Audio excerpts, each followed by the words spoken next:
Wanna play?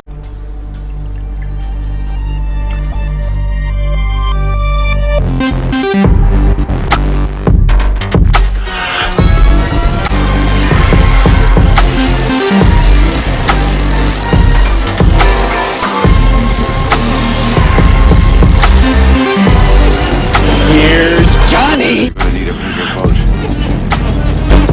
What's your favorite scary movie? We have such sights to show you. It's alive! It's alive! It's alive! Hi, I'm Chucky. Wanna play? Hey everybody, welcome back to Wanna Play. My name is James McKenna, and today, in honor of American director Joel Schumacher, we're going to be looking at The Lost Boys. The Lost Boys is just incredible. One of the best vampire movies ever. This movie is just awesome. It's got one of, if not the best soundtracks in any movie. The soundtrack in this is just so good. It sticks out. The soundtrack is amazing. This movie is just incredible, and yeah, okay. If anybody has seen my ranking of every single horror movie that I've ever seen, from worst to best, you know, The Lost Boys place number 80. Don't ask me why. Probably should have, checked that list over again, because, yeah, no, I think The Lost Boys is way, way better than some of the movies that are ranked above it. So definitely, I love this movie. The Lost Boys is incredible. It perfectly encapsulates everything that the 80s was. But alright, okay, hold on. It's about to get a bit dark, alright? So if you don't want to hear any of this, then I suggest maybe skipping ahead a couple seconds. I'm not sure how long this is going to take, but alright, I just need to address something real quick. The Lost Boys stars Corey Haim and Corey Feldman, two absolute 80s legends who were, according to Corey Feldman's book and documentary that came out earlier this year, sexually assaulted and abused by just a bunch of higher-ups in Hollywood, Charlie Sheen allegedly being one of them, which led to a lifetime of drug abuse for the two men, especially Corey Haim, which, you know, if you're doing drugs, even if it is just weed, which you technically can't overdose with, just stop. I mean, just stop. Just don't. Please. For me, just stop. But it led to just a lifetime of drug abuse, and Corey Haim died in 2010 in his 50s of pneumonia. Not of drug abuse, but that definitely played a heavy hand in that. But yeah, I just wanted to say rest in peace, Corey Haim, and continued well wishes to their family. Whew, well that got real dark real fast. Just try and forget about that for now. I mean, this movie's just amazing. It doesn't take away the fact that this movie is just an all-time, all-out classic. It's great, and no, I'm not going to be touching The Lost Boys, The Tribe, or The Lost Boys, The Thirst, because those sequels came out like 30 years after the original, and only have the Frog Brothers. So without any further ado, let's get straight into it. We open up with one of the best theme songs in movie history, Cry Little Sister by Gerard McMahon.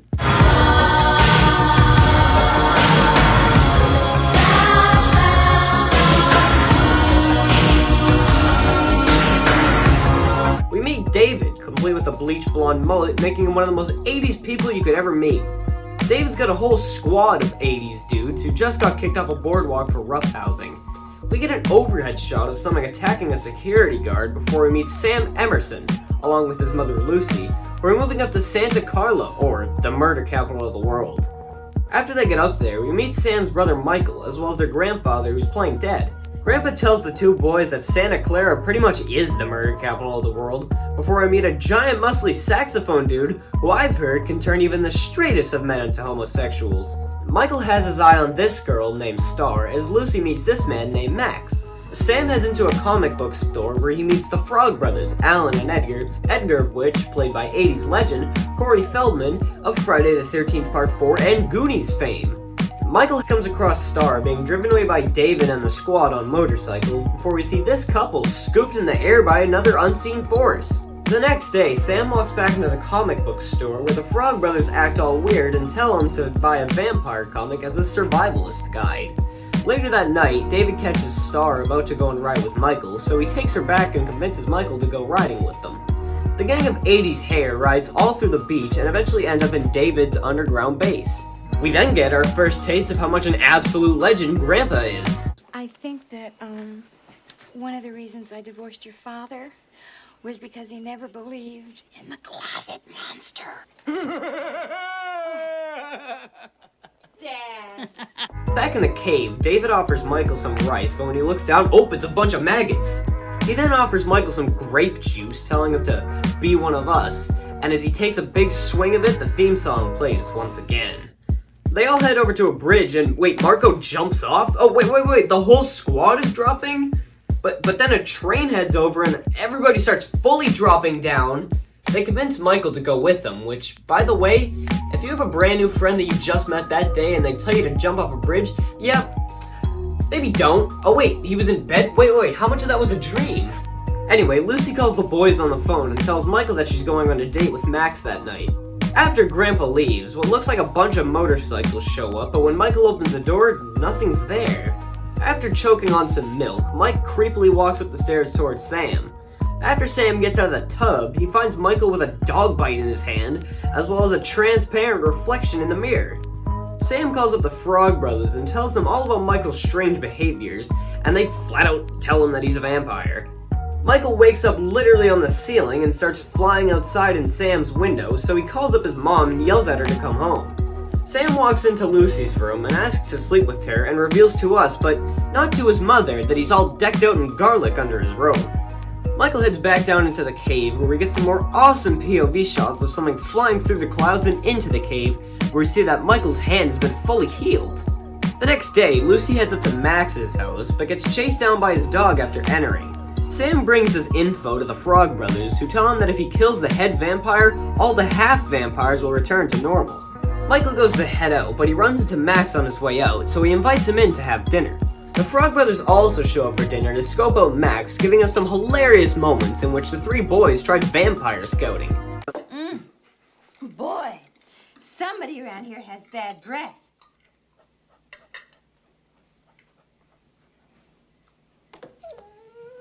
They also tried garlic and holy water, but none of it seems to kill him, only stun him a little. The Goonies, oh wrong actor, spy on a group of campers, I guess, and David says that initiation is over and it's time to join the club. When?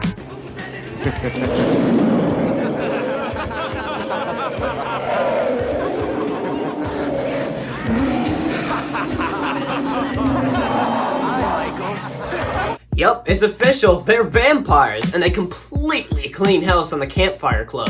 Aw man, and they didn't even get a chance to sing the Campfire song, the CAMPFIRE-SONG song. Apparently there was supposed to be a bit in the scene where David bites into a bald guy's head and just tears it clean off with blood flying everywhere, but unfortunately for us it was cut for whatever reason. We get another funny moment as Star shows up at the Emerson house and Sam asks if she's one of them.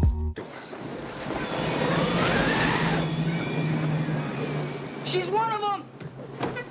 And don't tell me it doesn't make her a bad person, Mike! The Frog Brothers show up the next day, so the four of them drive up to the cave to smack some Drac. They explore for a little bit and eventually come across the whole gang sleeping upside down from the ceiling. Ha! Ceiling gang. Cringe. Edgar drives a stake through one of the vampire's hearts, and David screams, "You're dead meat!" Go ahead and laugh, you guys. And the chase is on. The three of them book it out of the cave and drive home to come up with a plan. They head into a church to snag some holy water, and as some more awesome music plays in the background, the three of them prepare for the vampire attack. Edgar warns the group that when a vampire dies, it's never a pretty sight, and finally the vampires are here. Try holy water, death breath! One of them gets killed in an awesomely melty way with a bath full of holy water and garlic, causing pretty much all the water-related fixtures in the house to go absolutely nuts. And the next is killed with an arrow through her heart by Sam. Oh, or not. Oh, but he hits him again with the arrow and he flies back into the stereo and electrocutes to death. Death by stereo. Death by stereo. Yeah, I just said that. Then David attacks Michael, who turns into a vampire to begin the final showdown. After a bit of scuffling and tussling, Michael sticks David through the heart with some horns and one of Grandpa's stuffed animals. Then Max and Lucy arrive, and Max sees David, and he says, "Don't invite a vampire into your house. It renders you powerless." which is why he wasn't affected before, which confirms to everybody that he is the head vampire. Everybody fights against Max in the real final battle, but right before he can get Lucy, Grandpa blasts through the house with his super cold truck and kills Max in the process.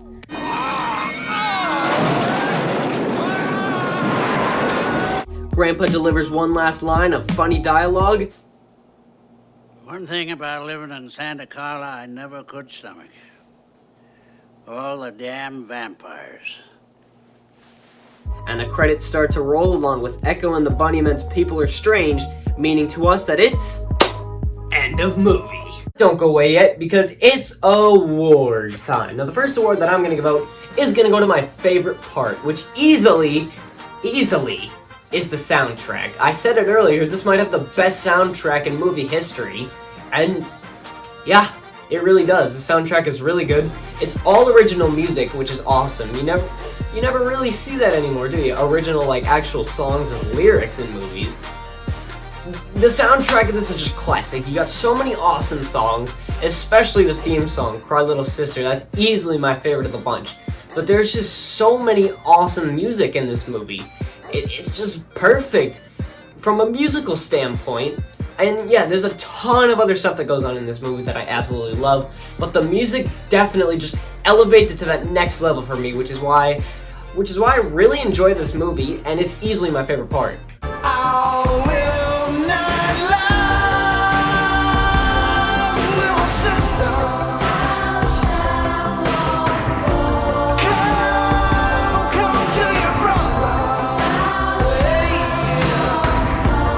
Character is a really tough one to give out, because I'd say besides the soundtrack, the characters in The Lost Boys is probably the strongest thing that they have going for them, and the characters are just amazing.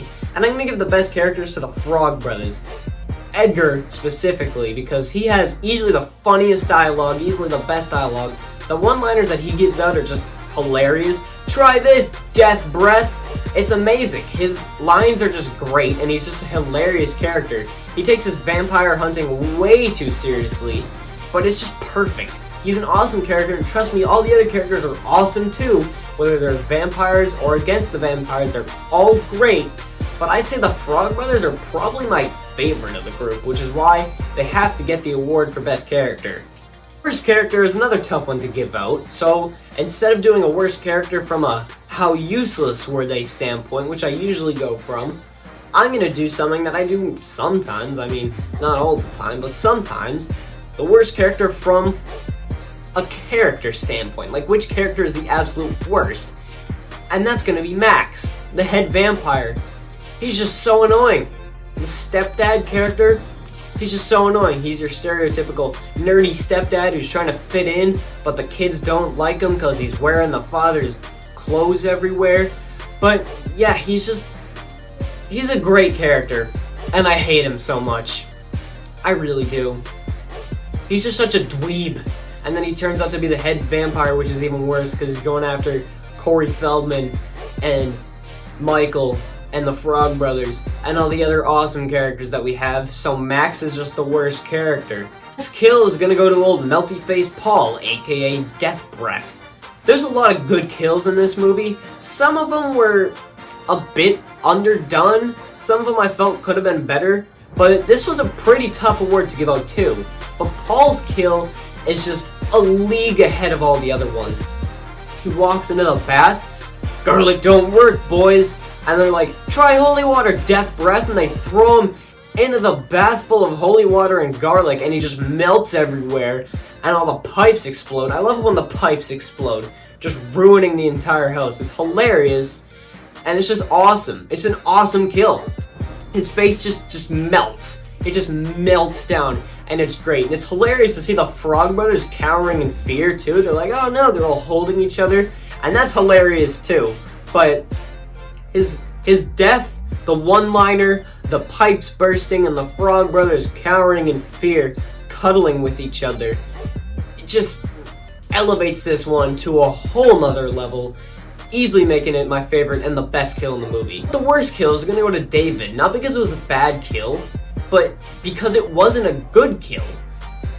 He just got a generic piercing through his vampire heart. I mean, come on, he was pretty much the lead vampire throughout the whole movie, although Max did come out at the end. But David was pretty much the head vampire. I mean, let's be honest. And he just got, what, a stake through the heart? That's it? He got planted through one of Grandpa's stuffed animals? I mean, like, he didn't really shed any blood. It wasn't graphic like the other vampire kills. The other vampire kills that we got are amazing, and David's was just completely underdone for pretty much the main antagonist of the movie. I feel like it could have been much better. They could have done much more with it, which is why it just has to get the worst kill, because, not because it's bad, but because it's not good. As I said, it just could be a lot better for the main antagonist of the movie.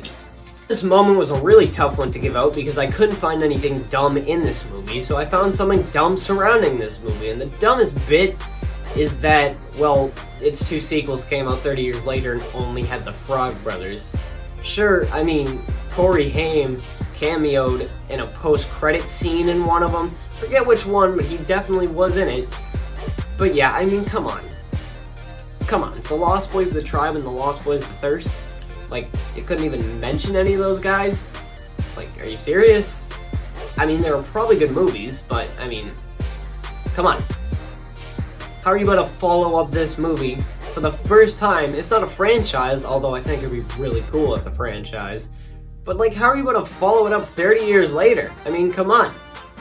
It's really annoying when movies do that, in my mind at least. Like, why make a sequel to something when you can just make something new? Especially when the original movie was literally 3 decades before. And the most iconic line is gonna go to pretty much all the one-liners. The one-liners in this movie are great. I think this movie probably has my favorite one-liners of any movie ever. My favorite probably being, "She's one of them!" Is she one of them? She's one of them! That's a great one. Michael, she one of them? She flies up. She's one of them! That's just an awesome one-liner, but you got just a whole bunch more. Try this, Death Breath. Garlic don't work, boys! Try holy water, death breath! And then you got, the one where Max is sitting at the table, and Lucy says, "Ooh, someone's got really bad breath," and everybody goes,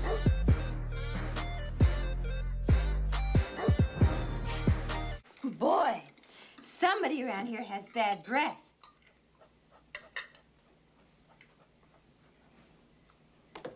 and he's all like, "What? I didn't do nothing." There's just some hilarious one-liners in here. I'd say better than any of the, I don't know, Leprechaun movies or Nightmare on Elm Street movies or Jack Frost movies. The one-liners in The Lost Boys are great, and it's pretty much what this movie's known for. There isn't any really, like, famous lines from this movie in pop culture, but the one-liners are just so good that I think that I am contractually obligated to give out at least one award to the one-liners in The Lost Boys.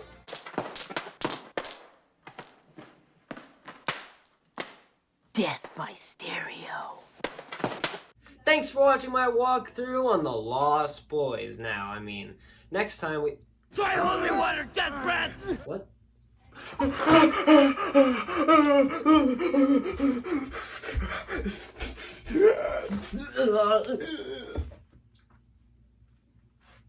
Thanks for watching my walkthrough on The Lost Boys. The Lost Boys is just an incredible movie.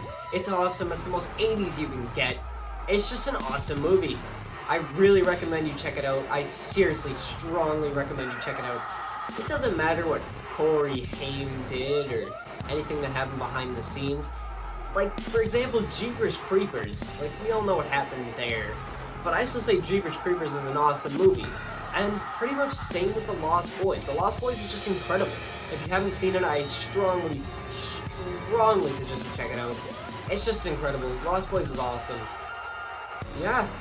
Rest in peace, Joel Schumacher, the director of this movie. Rest in peace, Corey Haim, who played Sam.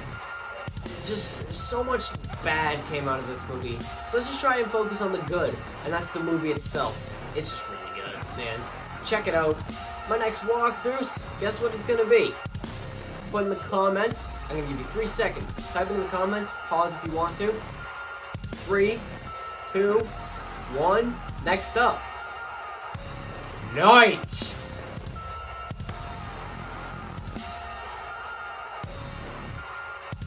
of the Living Dead. That's a reference to the trailer. So yeah, thank you for watching this video. Goodbye and good night. Bang.